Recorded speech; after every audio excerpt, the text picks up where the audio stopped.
Alam nyo ba kung paano gumawa ng organic fertilizer na pampadahon at natural growth booster? Hello mga ka-agri!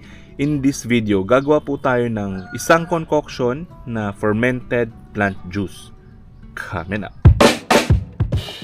Ano po ba yung FPJ? Yung FPJ, yan po yung fermented plant juice.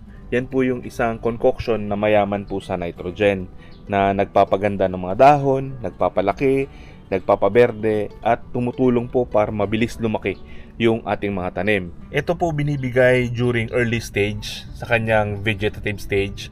Makakatulong po ito para hindi mabansot yung ating mga tanim.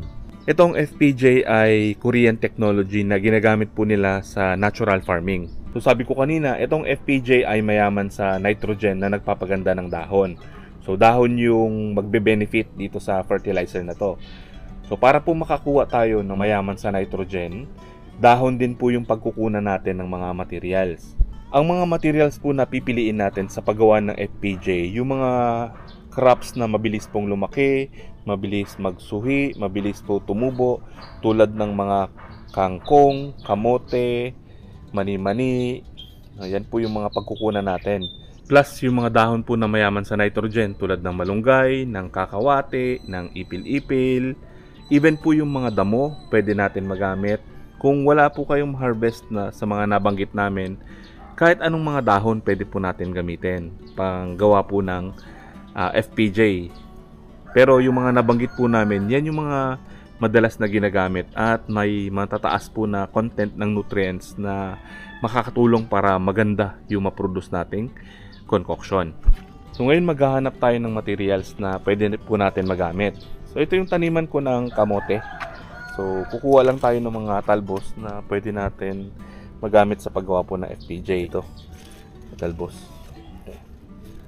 So pipiliin nyo lang yung talbos kasi nandyan po yung mas pinaka-potent na nutrients na available dyan. Tapos alugbati, yan maganda rin gamitin kasi mabilis po siyang lumago. So ito gagamitin din natin sa paggawa ng concoction. Isama natin dun sa materials na iniipon natin. So ito kanina mga nakuha ko na talbos ng kamote. Tapos kuha pa tayo ng talbos ng malunggay. So dito po sa aking garden marami akong nakatanim na malunggay.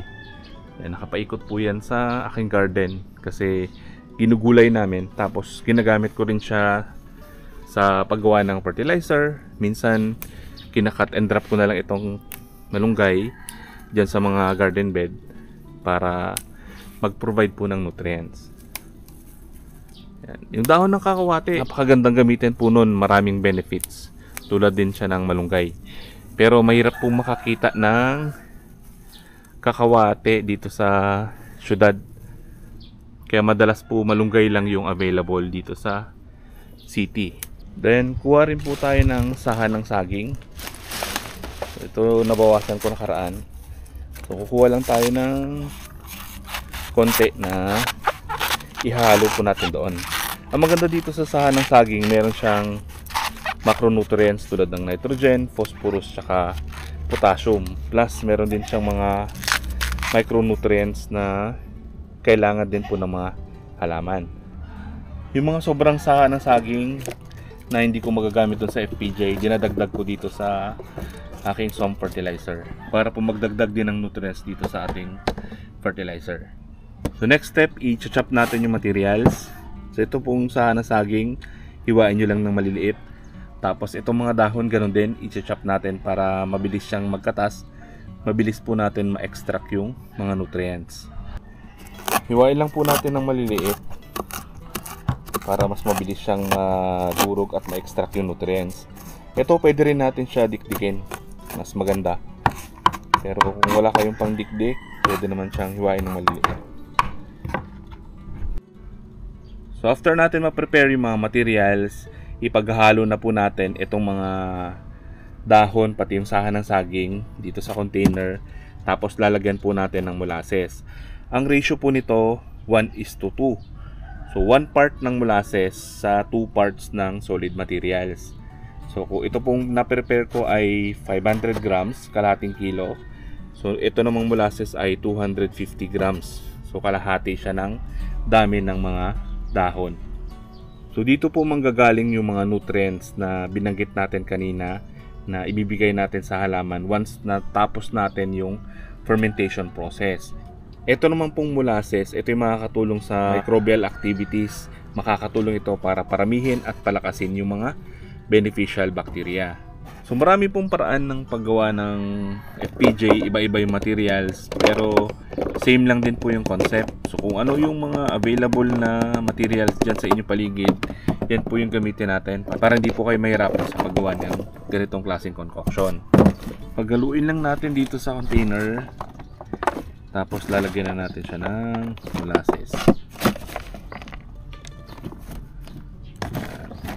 Yung iba po nilalagyan nila ng pabigat dito sa ibabaw ng bato para mas mapiga at lumubog yung mga materials.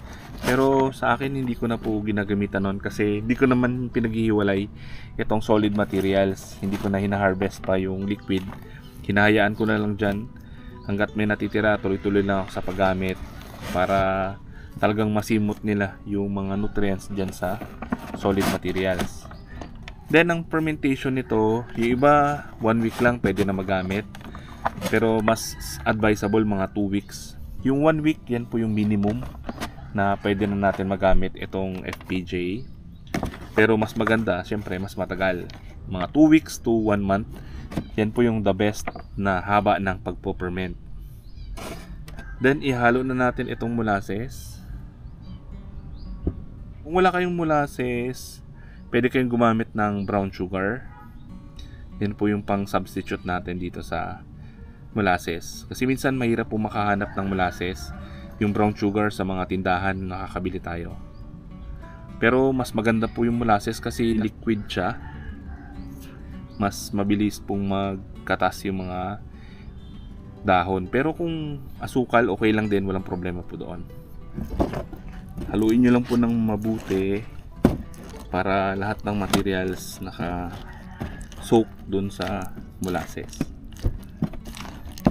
And wag po kayong gagamit ng mga bakal na panghalo, bakal na takip, kasi pwede pong magkaroon ng kalawang. So gagamitin natin ulit dito yung anaerobic fermentation.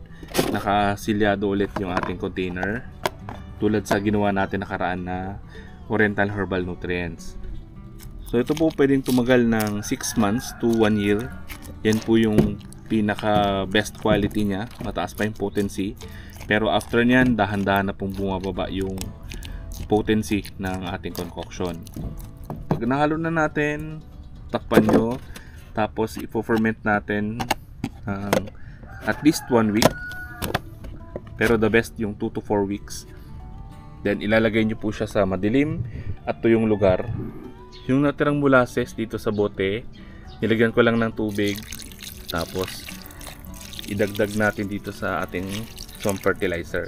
So nakakatulong tong molasses para mabawasan yung mabahong amoy. Tapos nakakatulong din para paramihin at palakasin yung mga beneficial microbes na nandito. Then sa paggamit po nito, ang dilution rate niya 20 ml per liter of water. So 2 kutsara sa 1 litrong tubig. Kung knapsack sprayer naman ang gagamitin niyo, 2 lata ng sardinas sa isang knapsack sprayer na mayroong 16 liters ng tubig. So pwede niyo po yan ipang spray sa mga dahon, pwede niyo siyang ipandilig. Pag nag-i-spray po kayo sa dahon or foliar feeding, sa ilalim po kayo ng dahon mag-spray kasi nandun po yung mga stomates. So dyan po papasok yung nutrients. Tapos gawin nyo po yan early morning and late afternoon kasi bukas pa po yung mga stomates ng mga dahon. Kung nagustuhan nyo po yung video na to, i-like nyo naman. Sana po tulungan nyo rin kami i-share yung mga information para makatulong po tayo sa iba. Maraming salamat po. Happy farming!